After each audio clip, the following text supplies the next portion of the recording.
Muito bom dia, senhor presidente, bom dia a todos os colegas parlamentares. Quero cumprimentar também a professora Verônica e os alunos da Escola Raquel Cortes. Satisfação recebê-los e recebê-las aqui. Sejam muito bem-vindos e bem-vindas aqui. Sintam-se à vontade na casa do povo. Vocês que fazem a educação pública no município de Aracaju nos dão muito orgulho. Professora, parabéns pela iniciativa de trazer os alunos para essa convivência, que eu espero seja salutar. Presidente, eu quero muito rapidamente, aqui no Pequeno Expediente, fazer algumas menções a respeito de dois dados que acho importante trazer para a reflexão de todos nós aqui. O primeiro deles diz respeito ao fato de o Brasil ter subido 5 posições no ranking global do Índice de Desenvolvimento Humano, que foi divulgado pelo Programa das Nações Unidas para o Desenvolvimento, o PNUD, alcançando uma posição superior à que vinha ocupando nos últimos períodos. O Brasil chegou a um IDH considerado alto pela ONU, superando a média da América Latina e do Caribe, senhor presidente. Os maiores avanços vieram em duas áreas, saúde e renda. Foram os dois setores que mais avançaram em termos de índice de desenvolvimento humano, o que para nós é importante. Mas tem um dado, aproveitando aqui a presença de estudantes da Escola Municipal Raquel Cortes, a presença de uma colega professora, tem um dado que nos chama a atenção. É que apesar do Brasil ter avançado no ranking, apesar de nós estarmos numa posição melhor em relação aos países da América Latina e do Caribe, apesar de termos avançado no que diz respeito à saúde e à renda, no quesito educação, o Brasil ainda deve muito. O Brasil está ainda muito atrás. Infelizmente, o que nos coloca numa posição ainda muito ruim nesse ranking geral, embora tenhamos avançado, são os dados educacionais.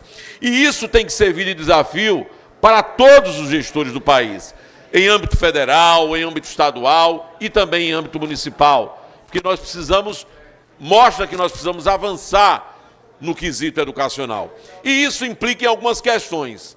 Implica em garantia de mais recursos para financiar a política pública educacional, implica numa política que, de fato, valorize o profissional da educação, com garantia de piso salarial, que aqui nós estamos devendo a resposta ao magistério, com garantia de condições de trabalho, com garantia de condições de carreira, formação. Portanto, é necessário isso e, claro, a garantia do acesso à escola pública, que ainda em Aracaju há muita restrição, sobretudo no que diz respeito à educação infantil. Nós estamos devendo muito à população. Essa ausência de avanços no setor educacional trava também o avanço do Brasil no Índice de Desenvolvimento Humano. Avançou bastante na saúde, reconhece a ONU, avançou bastante no que diz respeito à renda, fruto de uma política atual, porque vamos lembrar que nós tínhamos caído 5 posições recentemente. Avançamos agora, nela 5. Mas no quesito educação ainda tem muito a que se fazer. Outra notícia boa foi que nós conseguimos subir 47 posições no ranking mundial de liberdade de imprensa. Saímos de um período em que mundialmente o Brasil não era reconhecido pela sua capacidade de garantir essa importante questão que é a liberdade de imprensa e subimos 47 posições. Isso é muito bom. E por último, senhor presidente, embora eu esteja concorrendo com algumas reuniões aqui no plenário, por último, eu queria colocar que, aproveitando aqui a professora Sônia Meire, que esteve ontem, minha assessoria também acompanhou, uma reunião realizada no Ministério Público Federal, com a presença da procuradora doutora Gisele, a prefeita, a secretária de Meio Ambiente, a vereadora Sônia Meire, com certeza vai tratar desse assunto, dando mais detalhes que esteve lá, mas eu quero, Sônia, aqui parabenizar o avanço que essa reunião representou para a comunidade. Eu não consigo muito lidar com essa falta de atenção. Estou aqui com os alunos da escola, a gente chama muita atenção para a necessidade dos espaços, de fala. Nós temos atenção, fica difícil. Mas eu quero retomar. Eu quero parabenizar a iniciativa da reunião no sentido de que nós precisamos garantir aquilo que a comunidade da reserva extrativista das Mangabeiras, que a gente conhece tanto, tem reivindicado, tanto em relação ao seu conselho consultivo, como em relação ao próprio nome, em relação ao respeito que aquela comunidade reivindica. Parece-me que as tratativas avançam nesse sentido. Quero parabenizar o compromisso que a Prefeitura firmou no sentido de garantir que esses avanços aconteçam e vamos continuar acompanhando, desejando sucesso para os pleitos da comunidade. Era isso, senhor presidente. Agradeço a oportunidade no dia de hoje. Não, presidente, eu vim à tribuna porque fica mais fácil, inclusive, de me comunicar daqui, que eu não fico de costas para ninguém. Apenas, presidente, para dizer assim, primeiro, dois aprioristas que eu queria tratar. O primeiro deles é dizer que entendo todo o debate em relação ao requerimento de urgência. A urgência, ela é um procedimento que a gente é regimental, nós não temos que questionar, o presidente tratou muito bem disso, e acho que nós temos aqui na casa, até agora, tido uma mediação muito interessante da mesa, no sentido de garantir que a urgência aprovada não signifique o atropelo das análises. Para mim, essa é a essência de uma discussão. Claro que entendo o debate político que se trava em torno da urgência, mas nós temos tido aqui essa garantia até agora, né, e sei que é interesse do presidente mantê-la, é de que a aprovação da urgência não é para atropelar uma discussão junto aos parlamentares, junto à sociedade. Então, isso é regimental e tem um tratamento político que eu acho que tem sido interessante. Segundo, é uma curiosidade.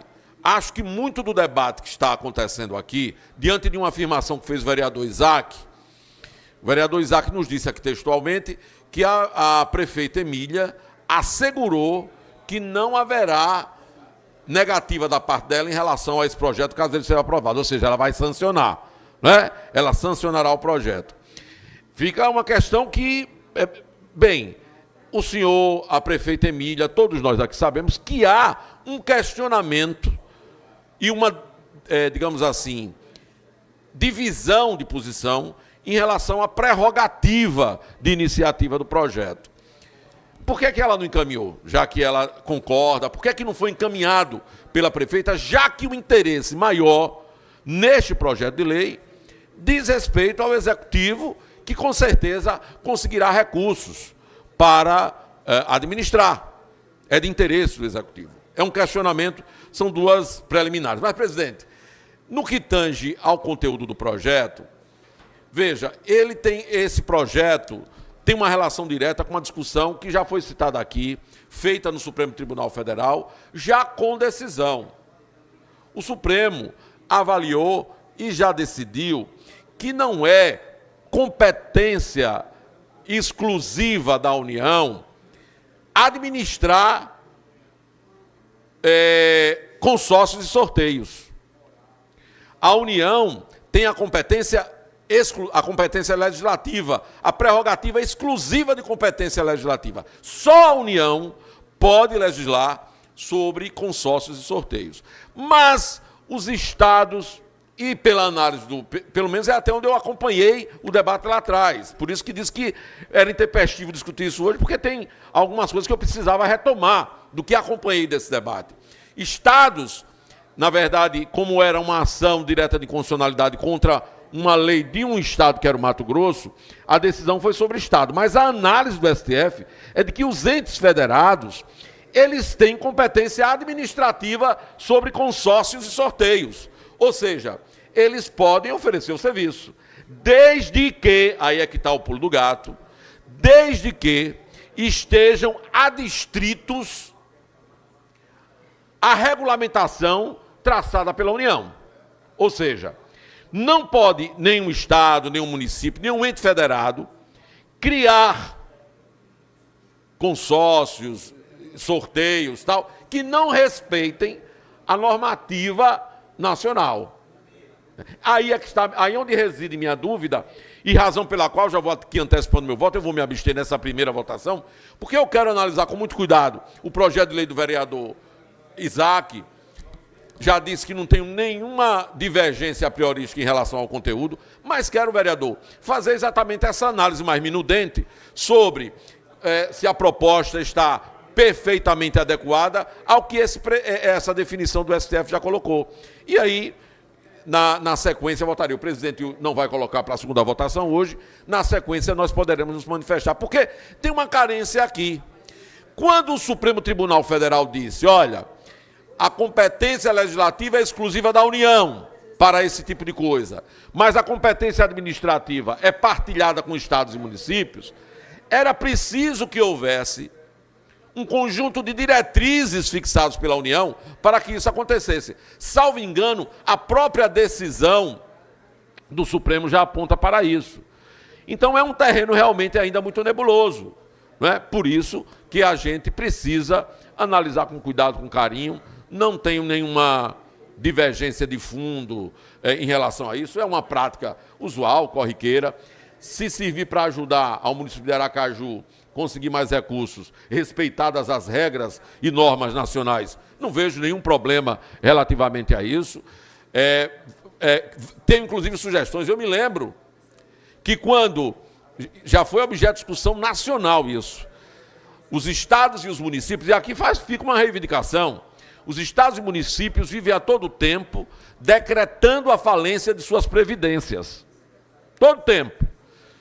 Mas não buscam iniciativas que capitalizem as suas previdências próprias.